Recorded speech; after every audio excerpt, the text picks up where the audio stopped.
Hello, everyone, and welcome to the Ready Room. When you can't get enough of the chatter while waiting for the next alarm, look no further. No rules, no formats, a mishmash of topics that will leave you wanting more. My name is Derrick Jacobus, and I want to offer a different perspective on all things medicine and public safety. This is the first podcast of hoping several. But first, let me introduce myself a little bit, and you're wondering, who am I listening to? My name's Derrick Jacobus. I have a slew of initials after my name, dual certified flight paramedic and critical care paramedic, as well as a National Registry paramedic. Currently, I am working for a health system down by the New Jersey shore. I am a Philadelphia area native. Currently working as an EMS supervisor. I also have a full-time law enforcement background.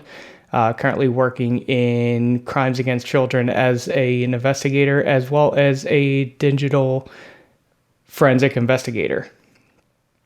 You can find me on Twitter at Paramedic, KETAPARAMEDIC, as well as LinkedIn. And if you just search my name, Derrick Jacobus, you'll be more than happy to find all of the background information.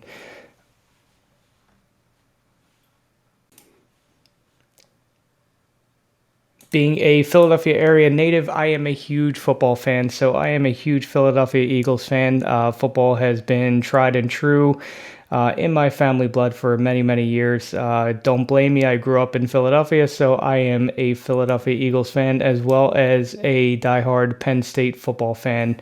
So if you find me on a Saturday or Sunday, I probably have my phone or a TV glued to me watching the game.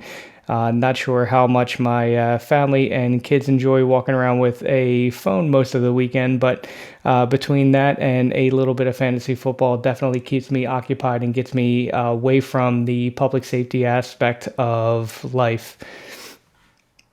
So the first topic I wanted to talk about for the inaugural episode for the Ready Room is one that's kind of a difficult topic for many.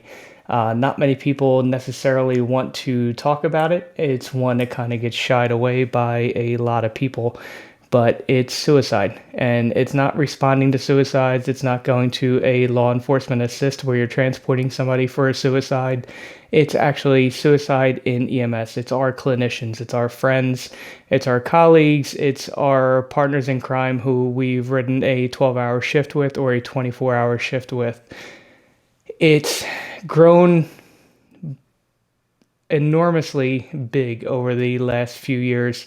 I'm not sure how it's come to fruition, whether we're keeping track of it a little bit better, whether it be we're allowed to talk about our feelings a little bit more without feeling down, but there's still a lot of room for improvement. And unfortunately, as most things in EMS, we are behind our fire department and police law enforcement brethren in regards to trying to move forward with some kind of resiliency program.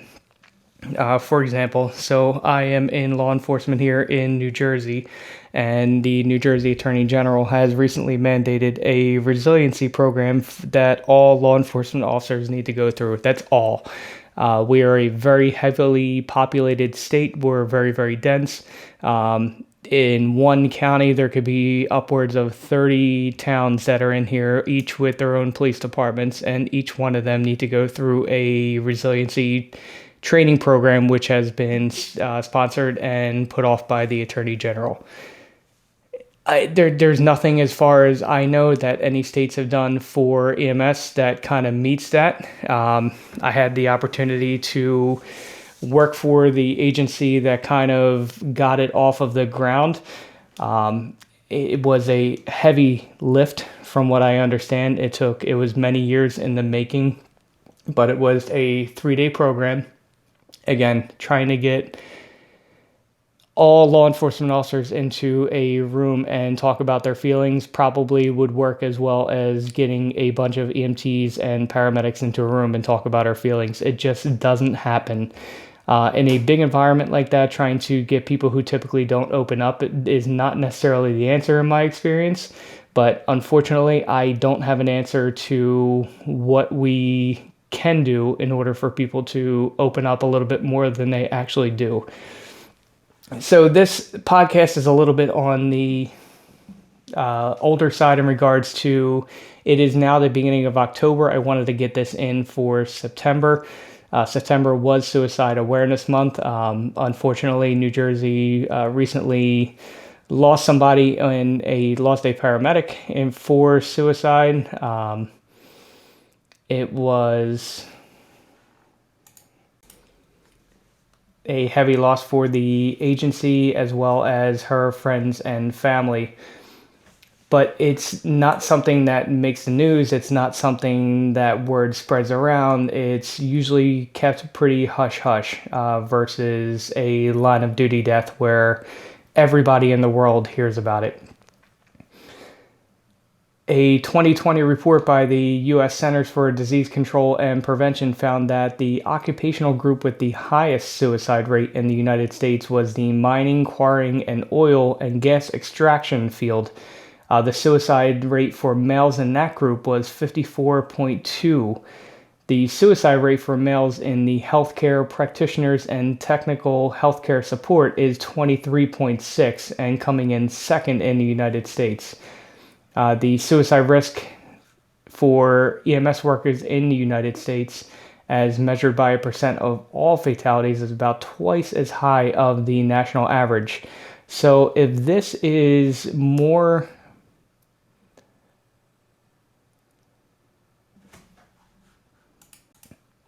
of a higher rate of incident than homicides, why aren't we looking into it?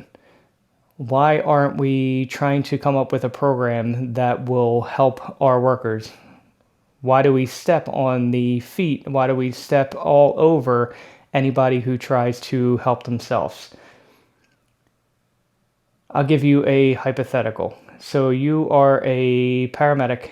You have worked for 15, 20 years in a high volume program.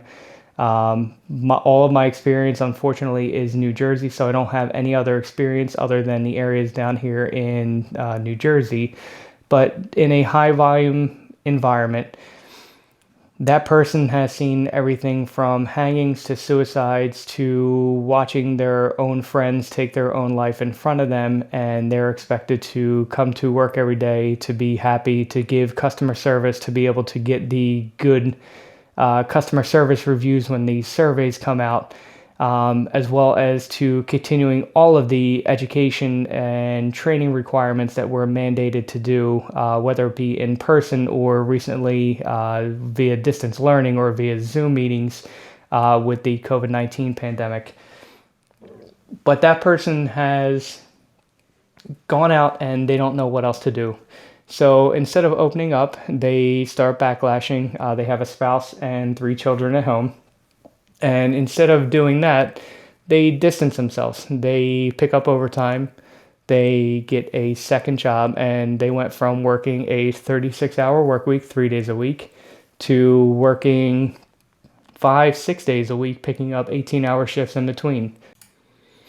They come to work and all they want to do is catch up on sleep. They distance themselves from their partner. They don't talk about anybody. They go to the calls and they're ignorant to the BLS crews, to the fire department, to the first responders that are on scene. They don't offer any bit of insight to the patient other than treating the bare bones basic of what needs to be done. They come back. They don't want to restock the truck. Eventually, that turns into complaints by the crew members to supervisors, and that person ends up getting the progressive discipline and ends up getting terminated from a job that they've held for 15 plus years. Hypothetically, if that person at any point went and said, I need help, and went to a therapist and was put on any kind of medication and disclosed that to the health system or agency that they worked for, how would your agency handle that? Think to yourself, be honest. If you went to your supervisor and said, hey, I have to take Xanax, or hey, I have to take a antidepressant, or I have to take something for my anxiety, or Ritalin, etc. If you went and said you had to take any of that for any of your problems that you went and saw a therapist for, or a psychologist, or even just your general practitioner, how would your place handle that?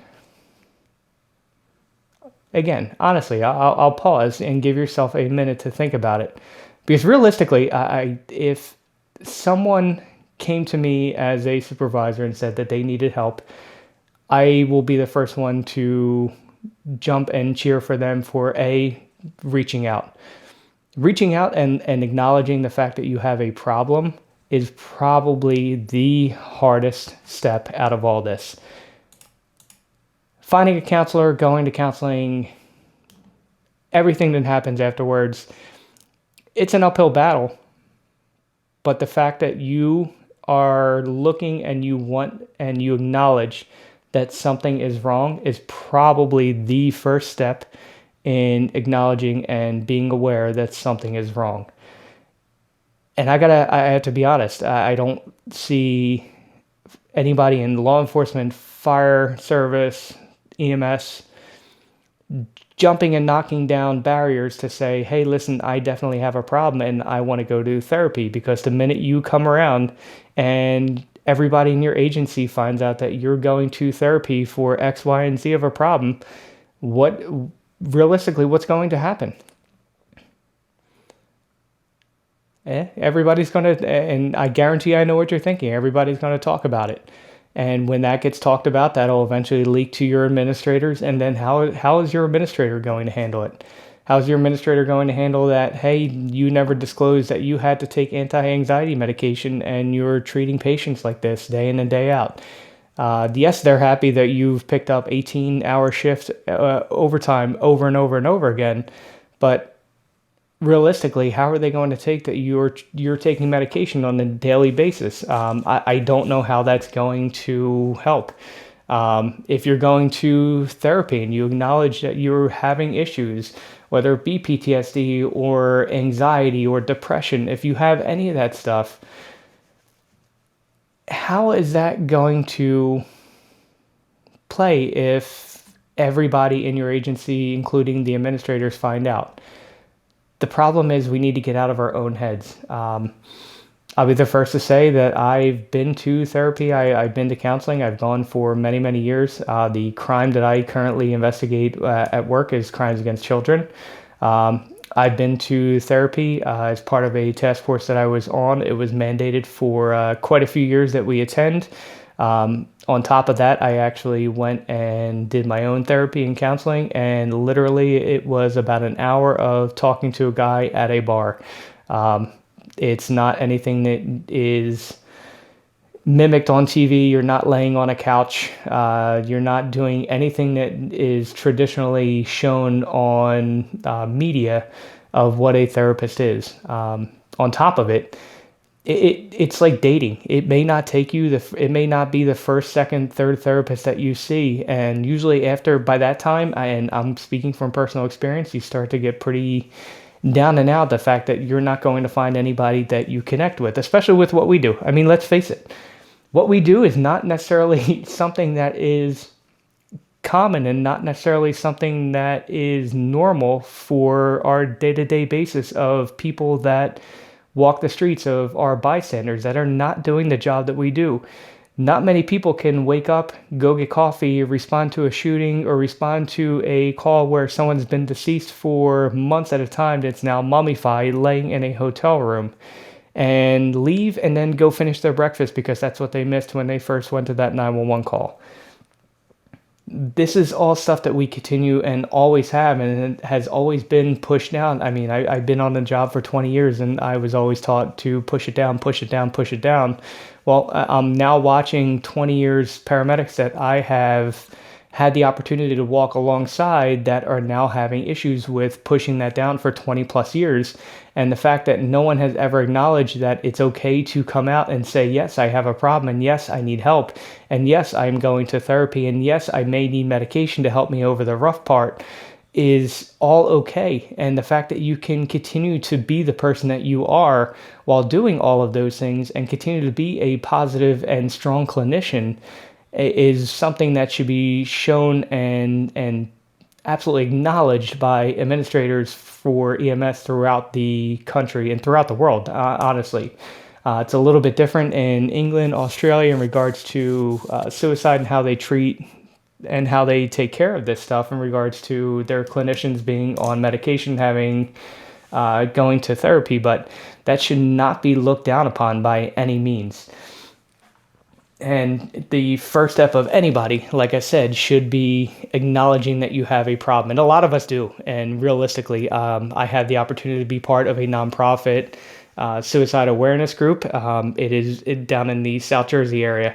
And I have to admit, in being the administrator, I never would imagine, the people who grew this and who made this happen. I don't think they realized how big it would get in such a hurry and how much of a wide stretch it did. And the fact that people are reaching out and saying, hey, I need help. I just don't know where to start. Listen, you can Google, hey, I'm an EMT and I don't know where to start to find therapy. And I guarantee you're not going to find anything.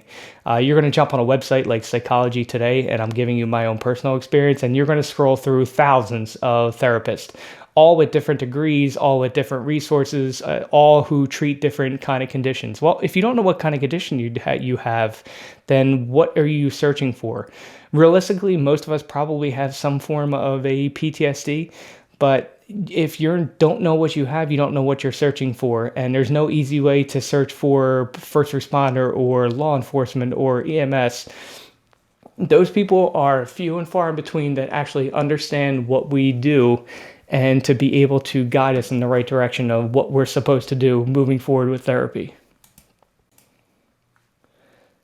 And sometimes that delay ends up making us think, what if? Well, what else? If I'm failing at treating X, Y, and Z patients, or I am just overloaded, that I am working my tail off. And again, let's face it, EMS across the country is not paid and compensated what they are in regards to our brethren inside the hospital, whether it be nurses, respiratory therapists, any of the other fields that are inside the hospital. We're usually the lowest paid. So most of us are working 40, 50, 60, sometimes 80-hour work weeks, 1, 2, 3 jobs. Some people work literally 7 days a week that I know, just to be able to meet ends meet, to pay for either child support or to continue to put a roof over their head for their children, their family. And on top of the COVID-19 pandemic, I mean, I'm not even going to add into that mix in regards to what that has done to EMS just yet. But a lot of us get to that point to where we don't know what else to do and we just can't keep up. You cannot work 12-hour shifts 7 days a week and to be able to continue to be in the right mindset. And a lot of us eventually get to that point of, well, I am a complete failure. Well, before you get there, there's definitely help that's out there. There is the National Suicide Prevention Lifeline. Through a simple Google search, you can find the number. It's 1-800-273-8255. Again, it's 1-800-273-8255. If you ever find yourself in any kind of situation where you're thinking that, all I ask is that you reach out and at least give somebody a chance to talk. Reach out and allow somebody to help you, because suicide is not necessarily the answer in regards to solving all of your problems. All that does is pass your problems to your family and give them an absolute loss, an absolute irreplaceable loss that can never be fixed.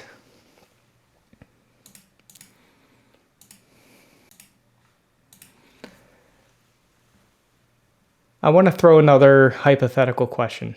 Is, if somebody does commit suicide, should it be an on-the-job death if it is attributed to a work-related cause? I saw this pop up on a Twitter post in doing some research for the show. As it popped up, there was a mix of answers, some kind of along the middle, and a lot on one way or the other.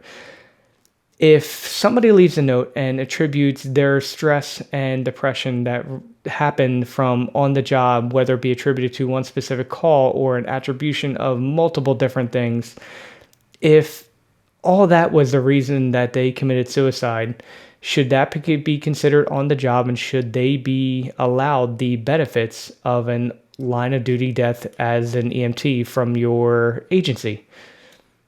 I don't know. I have to be honest. If it can be attributed to a work related cause, I really think it should be considered. There should be some kind of opportunity to be able to help the family moving forward, because a sudden loss of life to a lot of people, especially an unplanned loss of life, is very difficult to any family in regards to trying to prepare for a funeral, a viewing, a burial.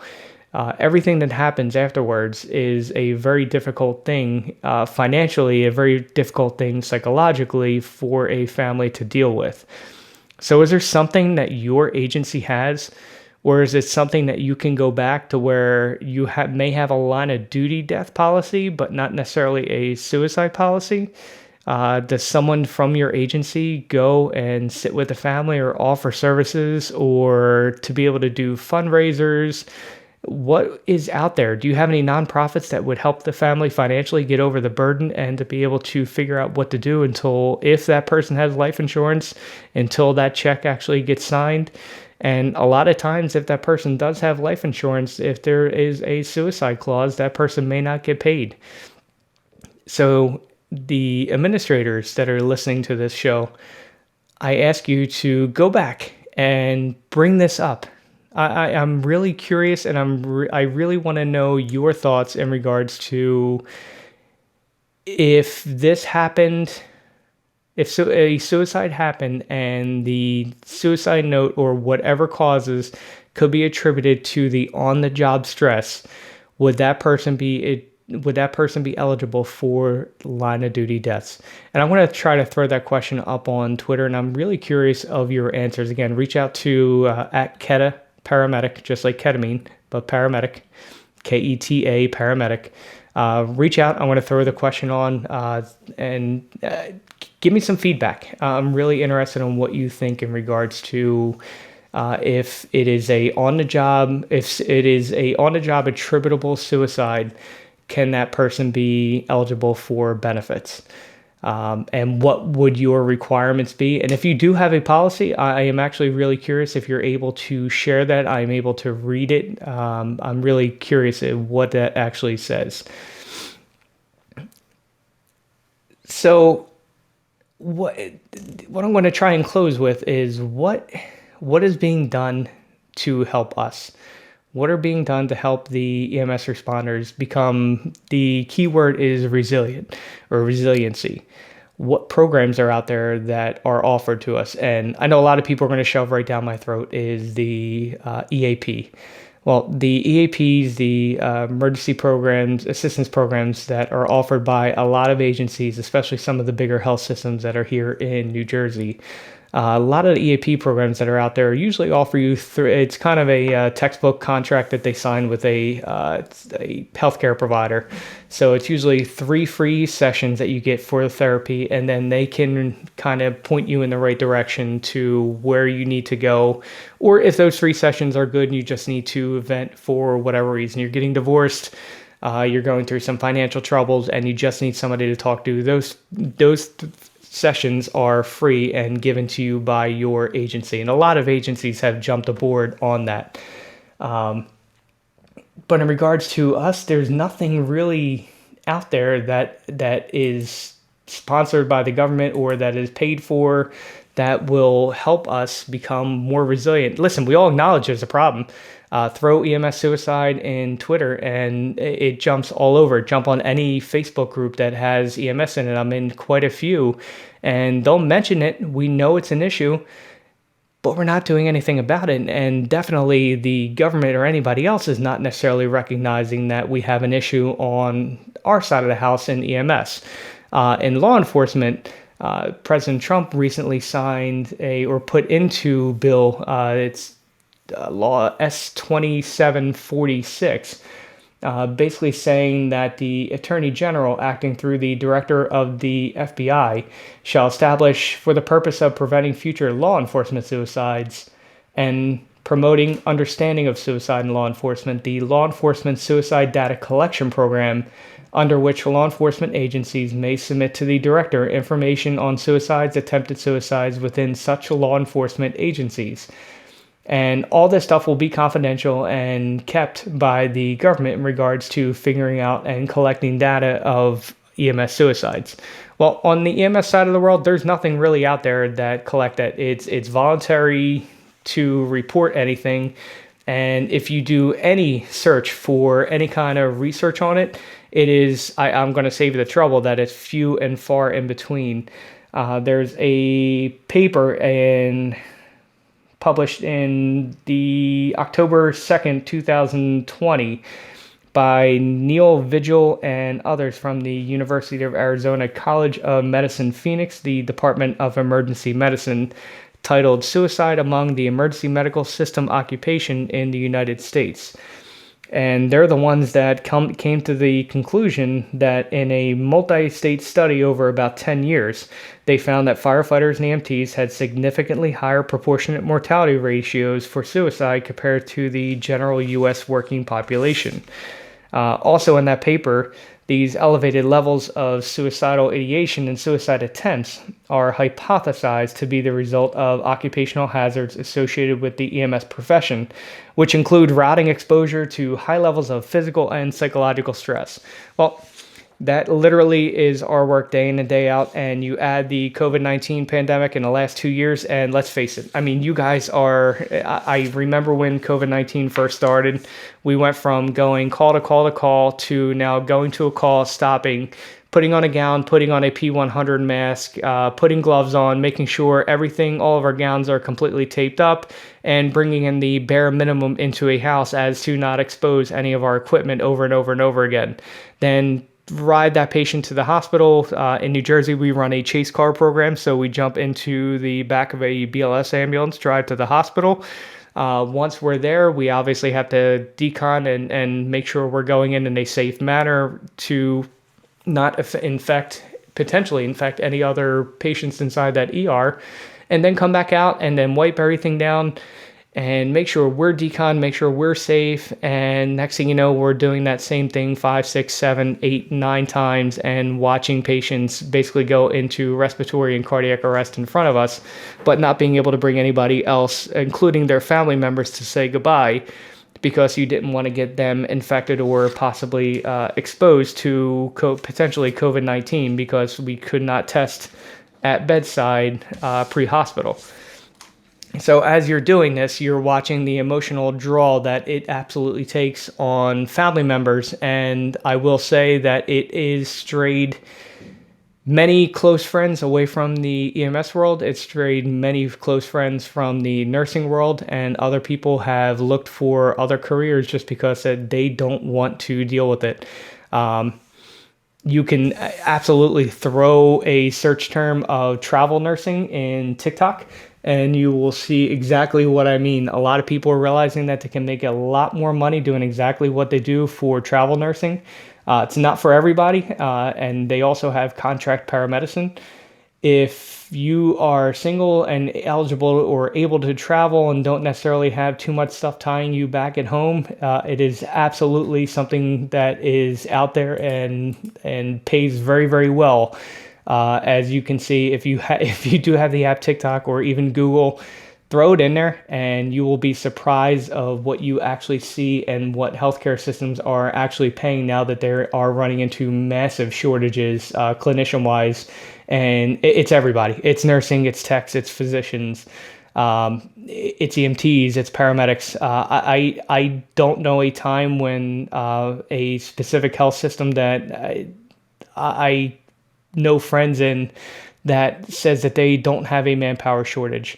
How many trucks in a multi-truck system are put out of service for manpower shortages? How many people are working overtime day in and day out to make sure those trucks are staffed? It continues to happen over and over and over again. And that is adding to exactly what this paper has highlighted in regards to the quote-unquote routine exposure to high levels of physical and psychological stress.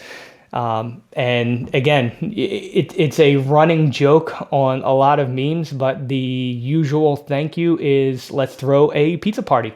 Here's a pizza party. We got pepperoni, we got sausage. We'll give this all to you. And some places have gone as far as offering a very hefty retention bonus or increased salaries, market adjustments. Um, it, and you can only do so much in regards to a fiscal responsibility as a health system to or an agency to give somebody raises like this without running yourself out of business or out of service. What is the answer? I'm standing here in front of you today and I don't know what that answer is. I don't know what the answer is to be able to say, how do we retain and how do we keep people in health systems? You can pay them more. You can offer them services such as EAP. You can be okay with them seeking therapy. You can allow them to have flexible shifts. You can allow switches that are not scrutinized for who they're working with or where they are. Some scheduling managers are extremely tough. It's tough in a multi-jurisdictional program where you have a lot of trucks up, and that scheduling manager needs to make sure that partner B is not working with partner D because of a previous conflict. So I don't know what the answer is. I don't, and I really hope you guys out there may have some insight to how do we retain people in an environment that we continuously get exposed to that meets the increased suicide rates for EMS and firefighters. And listen, realistically, you can add nursing into that. We have nurses in our critical care transports. I'm sure there's nurses that listen to this podcast. They can easily be thrown in there into the mix because the mess that they're dealing with. If you've ever walked into an emergency room, especially in the last 2 years, you can see what I'm talking about. And you may not have an open eye when you walk into the ER just because you're extremely frustrated because of what you've had to deal with in regards to that transport or deconning or having calls stacked. But that hour transport that you may have had to that emergency room, now that nurse is stuck with that patient for hours on end afterwards. A lot of times it is not simple. They go from maybe a 4 to 5 person ratio to maybe a 6 to 7 to an 8 person ratio because they're short or they couldn't get anybody in on overtime.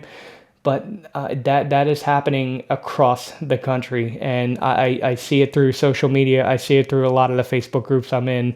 It's very interesting to engage with a lot of these people because I asked before I started the show, I asked a lot of people what they think is the answer, and no one seems to have an answer. So if you do have an answer, you're probably going to be a multimillionaire if you can figure out how to keep retention and how to keep your providers resilient and how to, at this point, recruit and maintain some of your younger staff. A lot of people have been doing in regards to recruitment and retention, some in-house academies to continue to in-house free academies to get people through EMT school, to be able to dump a $15,000 investment for paramedic school to be able to get them trained. New Jersey is a little bit different than most states, but in regards to trying to get hospital partnerships, so those type of things are definitely out there, but everything costs money. And with COVID happening last year, a lot of our health systems and a lot of our agencies are very, very tight in regards to the funding and the money that is coming in, the amount of money that they've put out for PPE over the last year or two. So finally, I want to end and conclude with what leads to suicide. What leads to us getting these thoughts in our head? I would love to ask somebody. I've had people that I've known commit suicide. I've had friends that have committed suicide. I have friends that have attempted to commit suicide. The problem is a lot of them that have attempted and has survived don't necessarily want to talk about their reasons. I don't know many people that have gone down that rabbit hole that want to open up and say, this is the reason why I did it. This is the absolute cause of why I wanted to take my life and take my mark away from this world. And they've come from all demographics: white, black, Hispanic, master's degree, bachelor's degree, a doctorate degree, um, high school diploma, EMTs, paramedics, firefighters, nursing, physicians. In 2020, last year, there was a physician up in New York, an emergency room physician that took her life. There was a paper that kind of highlighted it from Christine Maltier, from the Academic Medicine Journal from May of 2021, and told Dr. Lorena Breen's story.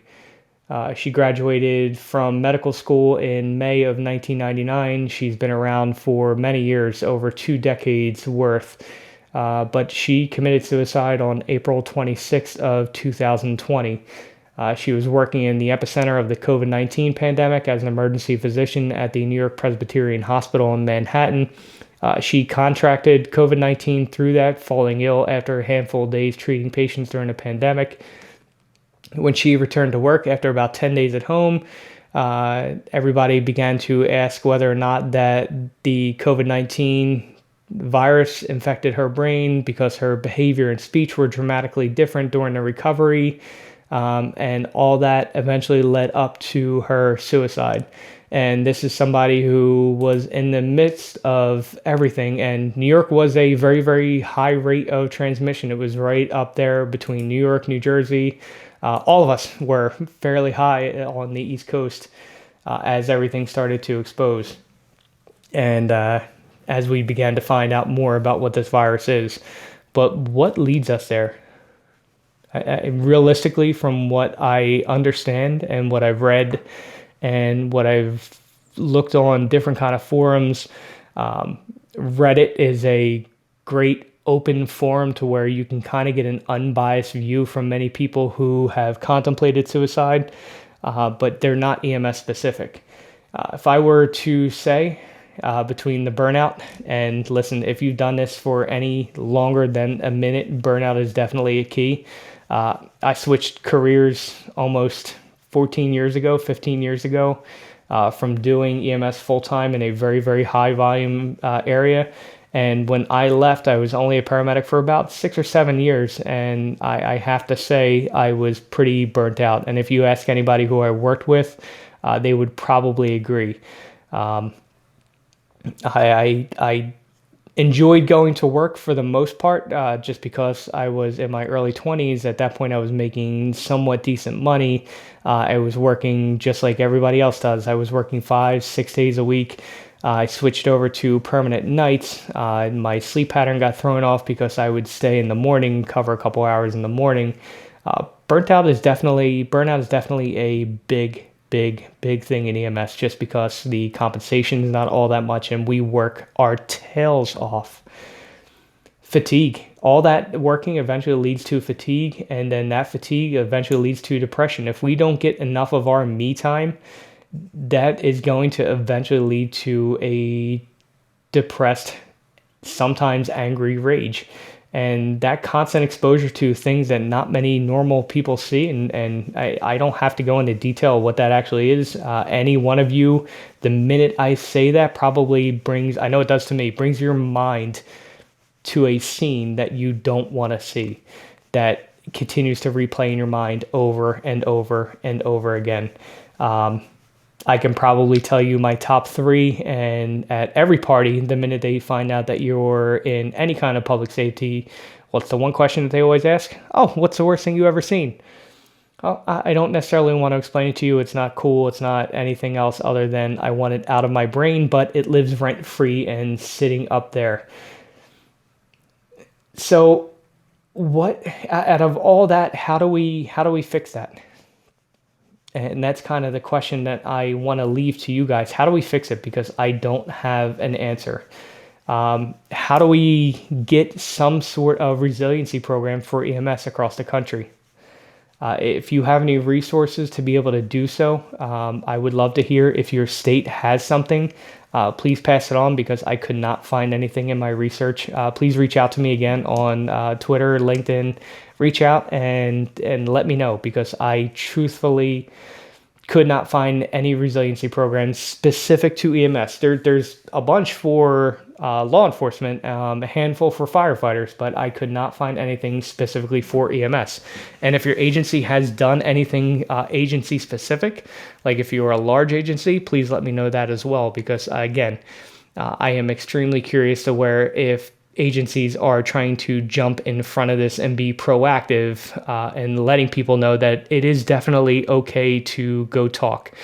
I've had a lot of experiences over the last couple of years and a lot of exposure to suicide. I would love to be able to share a bunch of those stories as this podcast goes forward. I would love to have a few guests with me to be able to tell their story and to be able to get it firsthand. And I hope you continue to join me in going through and listening to these stories as we move forward. With that, I want to say thank you, and I appreciate you continuing to listen over the past 40 minutes or so. And the one thing that I didn't want to necessarily keep to a format as I started this podcast. I wanted to leave it fairly open. A lot of our most interesting talks that I found is usually with your partner sitting inside what I call the ready room here in New Jersey. But it could be your firehouse, it could be your station, it could be sitting in an ambulance if you're stuck in an ambulance for 12 hours or 10 hours, or hopefully not 24 hours. What are the conversations that you're having that you want to know more about, or what that you feel needs to be talked about, or what do we need to blow the lid on? I will continue to try and keep as many interesting topics as we can moving forward. I will try and get a lot more personal aspects and personal stories of people that have gone through some of our attempted suicides and resiliency programs, and hopefully we can bring some of that back to our agencies. But hit me up. What do you want to see next? And with that, thank you for joining, and I want to thank you to GEMS for allowing me and giving me this voice on this podcast. Stay safe, and everyone have a good night.